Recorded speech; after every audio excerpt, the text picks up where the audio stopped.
I just want to say one word to you. Just one word. Yes, sir. Are you listening? Yes, I am. Plastics. All right, guys. So a while back, I was talking to my friend Matt from Matt's Microscopy, and he was talking about a clotty substance he had on a paper plate, an old school, regular, no-coated paper plate. And I was just telling him that, I live close to a paper mill, and I was telling him about some of the materials or fluids or compounds or industrial so-called chemicals a lot of our paper gets exposed to. Reason I say so-called chemicals because it's industrial turpentine and industrial DMSO that a lot of these paper products get exposed to. And he had this clotty substance on the paper, and then over time he noticed it dissolved itself. So that being said, it kind of led me to do this experiment. And I've done different things with scar tissue and stuff like that before, but using other means to break it down. Those other means that I used to try to break these type of substances down, I noticed would not necessarily let me see into the material or the tissue.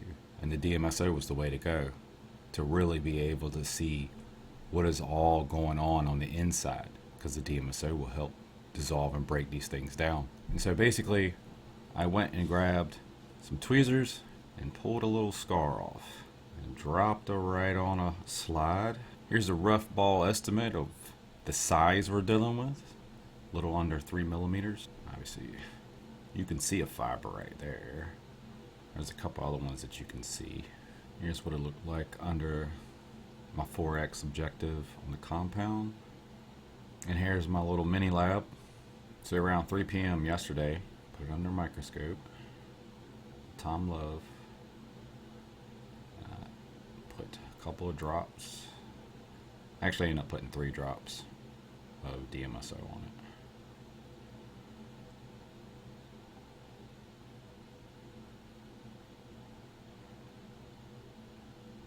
Then here you can see more fibers. Whether these contaminants are coming from the outside or the inside as we're going through our healing process, whatever that is these days, it's irrelevant to me. It's there and problematic. So 3 hours later, I took a look at it. This was with a black light underneath my Tom Love microscope. You can already see more of the internals, if you will. Again, whether it's from the inside or from the outside, it's pretty concentrated, would you say?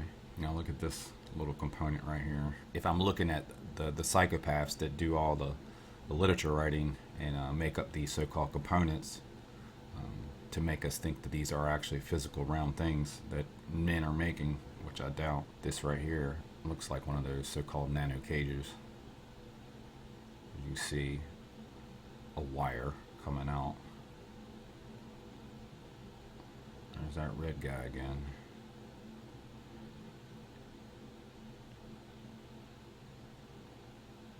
Just look at that.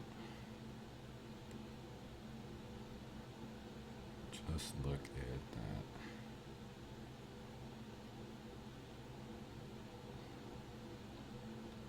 And I haven't looked at dry blood a whole lot, especially under this magnification with a more finite, powerful microscope.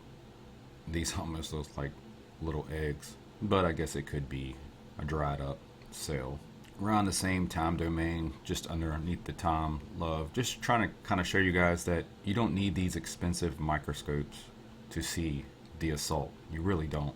Here's today's underneath the compound. Not a whole lot of changes in the breakdown. I didn't really super saturate it in DMSO, I guess. If I wanted to actually break down more of this blood and separate it, I could have obviously done that, and that might be one thing I'll do later, but it showed me enough. It should let you see enough as well.